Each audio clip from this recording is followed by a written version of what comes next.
అసెంబ్లీలో కూడా హరీష్ కేటీఆర్ దంచుడు గట్లున్నది. ఆడ విషయం లేదు.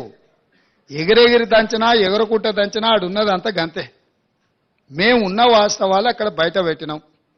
మా ఆర్థిక మంత్రి గారు, మా ఉప ముఖ్యమంత్రి గారు వాస్తవాలను అక్కడ టేబుల్ చేసి మీరు ఏమేం చెప్తారో చెప్పండి అని చెప్పి రోజంతా సమయం ఇచ్చినాం. అక్కడ చెప్పాల్సింది చెప్పకుండా ఇంటికాడికి పోయి మళ్ళేదో కొత్త దుకాణం తెరిచాను. వాళ్ళ దగ్గర ఉన్న ఆస్తి ప్రజల యొక్క రక్త మాంసాలను పీల్చి పిప్పి చేసి సంపాదించుకున్న సంపద ఈరోజు వాళ్ళు తింటున్నారంటే అది రక్తపు కూడు, అది శ్వేతపత్రం కాదు. మా వాళ్ళు ఏం చెప్పిండ్రు, నిజంగా ఉపయోగపడే వాటి అన్నిటినీ కూలగొట్టి మళ్ళీ నిర్మించిండ్రని అన్నారు. ఫర్ ఎగ్జాంపుల్ ఈ సచివాలయమే తీసుకో. గతంలో ఉమ్మడి రాష్ట్రానికి ఉపయోగపడ్డ సచివాలయం 2012లో ఎల్ఎన్టీ కంపెనీ కట్టిన భవనాలు అన్నీ ఉండే. 12 లక్షల స్క్వేర్ ఫీట్ ఉండే ఆ రోజు. ఆ రాష్ట్రం తరలిపోయినాక మొత్తం మనకు ఉపయోగంలో ఉండి ఇంకా అవసరమైతే ఇంకా కొన్ని హాస్పిటల్స్కో కొన్ని ప్రభుత్వ కార్యాలయాలు కూడా ఎక్కడెక్కడ కిరాయికునో వాటి అన్నిటిని ఇక్కడ తరలించి పెట్టుకోవడానికి అవకాశం ఉండే.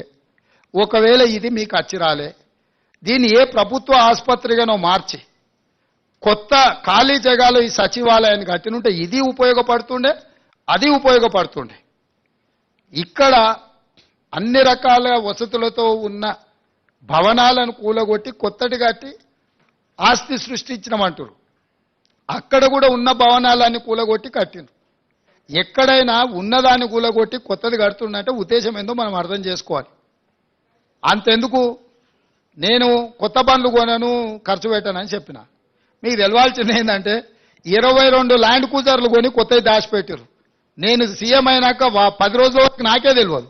నేను పాత బండ్లు ఏదో అడ్జస్ట్ చేసి అన్ని రిపేర్లు చేయండి, చూసి ఇచ్చేయండి అని నేను చెప్తుంటే చిన్న ఒక అధికారి వచ్చి చెవులో చెప్తున్నాడు, సార్ పోయినసారి 22 ల్యాండ్ క్రూజర్లు కొన్నాడు, అన్ని విజయవాడలో దాచిపెట్టినాం సార్, కొత్త ప్రభుత్వం ప్రమాణ స్వీకారం చేయగానే అన్ని తెద్దాం అనుకున్నాం. ఆయన నెత్తి మీద దరిద్రం ఉండి ఆయన ఇంటికి పోయింది సార్ 22 కొత్త ల్యాండ్ క్రూజర్లునే. అసలు ఇన్ని వందల వేల వాహనాలు ఉన్నప్పుడు చెప్పా పెట్టకుండా కొని దాచిపెట్టినాయి కేసీఆర్. వస్తుంది అన్ని ఒకటే రోజు చెప్తే వెంకటరాజు గారు నువ్వు మళ్ళీ ప్రెస్ మీట్ కూడా రావు. డెఫినెట్గా నువ్వేం టెన్షన్ తీసుకోక, ఏమన్నా నీకు తెలిసిన వివరాలు కూడా ఉంటే వాటిని కూడా ఇస్తాం. ఇప్పుడు ఆల్రెడీ కాళేశ్వరం మీద ఆర్డర్ ఇచ్చినాం, చూసినావు కదా. మేడిగడ్డ అన్నారం బ్యారేజ్ల మీద ఏం చేయదలుచుకున్నాం ఇచ్చినాము. అదేవిధంగా ఛత్తీస్గఢ్ది యాదాద్రి భద్రాద్రి మీద కూడా ఆర్డర్ ఇచ్చినాము.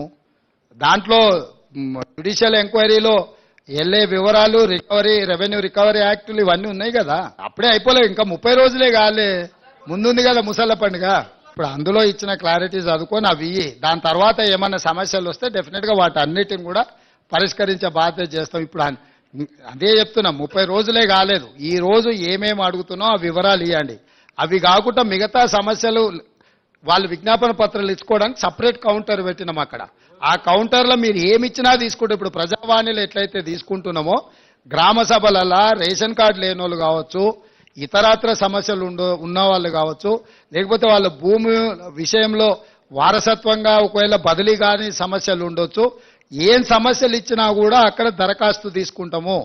ఇప్పుడు నీకేం సమస్య ఉన్నదో నేను కొన్నిసార్లు గుర్తించాను, రాసిస్తే ఆ సమస్యను సంబంధిత అధికారులు విచారణ చేస్తారు, వాటి ద్వారా పరిష్కారం చూపిస్తాం. నువ్వు చెప్పిన సమాచారం కూడా కొంత ఉంది, ఆ వివరాలు చెప్పే అధికారుల పేర్లు కూడా చెప్పినావు అనుకో, ఇంకా కొంచెము పారదర్శకంగా ముందుకెళ్దాం. మంచిదే కదా. షాడో టీం ఎందుకు? నిన్నటి వరకు మీరే మంత్రులు కదా, నిన్నటి వరకు మీరు మంత్రులు చేసిన వాళ్ళు మీ దగ్గరనే ఉన్నారు కదా, ఓడినా గెలిచినా. వాళ్ళనే షాడో మినిస్టర్స్గా పనిచేయమని ఉన్నారు, మంచిదే కదా. ఇన్ని రోజులు పని చేయలేదు, ఒళ్ళొంచలేదు, ఇప్పుడన్నా ఒళ్ళొంచే పని చేయండి. షాడో మినిస్టర్ ఉంటే తప్పేముంది.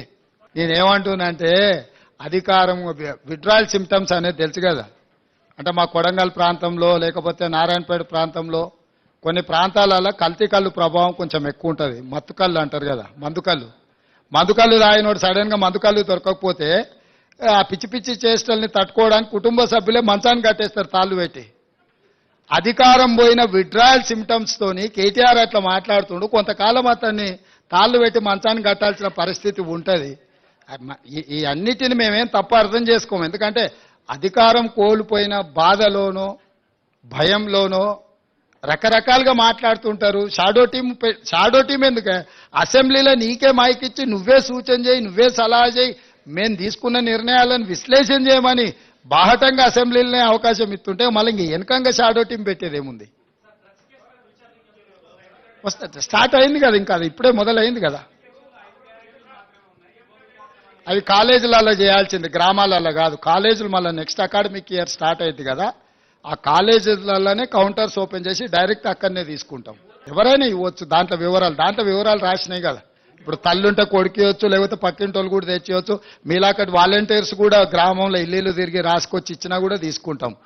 టీఎస్పీఎస్సీ విషయంలో ఎస్, మేము కూడా మీ దృష్టికి తీసుకురావాల్సిన అవసరం ఉంది, నిరుద్యోగ యువకులకు చెప్పాల్సిన అవసరం ఉంది.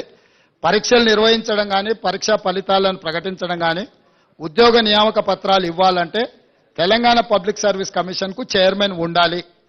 చైర్మన్ లేకుండా ఈ ప్రక్రియ ఏది జరగదు. ఇది న్యాయపరంగా చెల్లదు, అక్కడ ఉన్న చట్టం కూడా అనుమతించదు.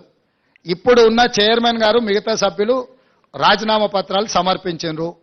గతంలో గవర్నర్ గారికి వచ్చిన ఫిర్యాదుల మేరకు వారు కొన్ని నిర్ణయాలు తీసుకోవడానికి రాష్ట్రపతి అనుమతి అడగడము, రకరకాల వివిధ స్థాయిలలో అవి పెండింగ్లో ఉన్నాయి. వాటిని ఒక్కసారి పరిశీలించిన తర్వాత న్యాయ నిపుణుల సలహా తీసుకొని వీళ్ళని ఆమోదిస్తామన్నారు. కొత్తగా చైర్మన్ సభ్యులను నియమించుకొని పారదర్శకంగా నిర్దిష్టంగా నియామకాలు జరుగుతాయి. ఎవరు ఏ గందరగోళ పడాల్సిన అవసరం లేదు, ఏ విద్యార్థులు ఆందోళన చెందాల్సిన అవసరం లేదు.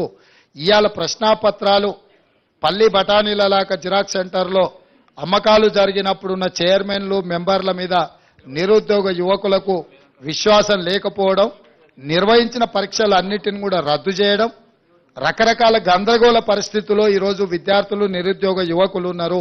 కాబట్టి వాళ్ళు ఆల్రెడీ గవర్నర్ గారికి రాజీనామాలు సమర్పించారు. నాకు తెలిసి నెక్స్ట్ 4-5 రోజుల్లో గవర్నర్ గారు వీటి విషయంలో నిర్ణయం తీసుకోబోతున్నారు. వారు నిర్ణయం తీసుకున్న ఎంబడే వేగంగా కొత్త బోర్డును నియామకాలు చేపడతాము. చేపట్టిన ఎంబడే పోటీ పరీక్షలు నిర్వహిస్తాము. పోటీ పరీక్షల ఫలితాలను ప్రకటించి పారదర్శకంగా సంవత్సరం తిరిగే లోపల డిసెంబర్ 9, 2024 లోపల క్యాలెండర్ డేట్ మేము రిలీజ్ చేసినాము. ఖచ్చితంగా సంవత్సరం తిరిగే లోపల 2 లక్షల ప్రభుత్వ ఉద్యోగ ఖాళీలను భర్తీ చేస్తాము. పారదర్శకంగా చేయడానికి అవసరమైన నిర్ణయాలు, సాంకేతికపరమైన న్యాయపరమైన అంశాలను పూర్తిగా విశ్లేషించుకొని ముందుకెళ్తుంది ప్రభుత్వం.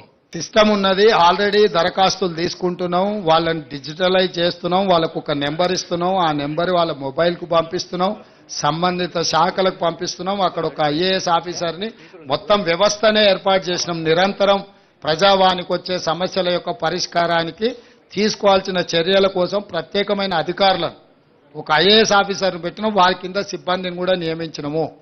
ఇవి ఇక్కడ ప్రజావాణి దగ్గర దరఖాస్తు తీసుకోగానే ఇక్కడ పరిష్కారం జరగదు. ఊర్లో ఎంఆర్ఓ ఆఫీస్తోని పని ఉందనుకో, ఇప్పుడు అది ఆ ఎంఆర్ఓ ఆఫీస్కు ఫార్వర్డ్ చేయాల్సిందే కదా. లేకపోతే ఏదో హాస్పిటల్లో వైద్యానికి సంబంధించి ఇమ్మీడియట్గా సంబంధిత అధికారులకు పంపించాల్సిందే.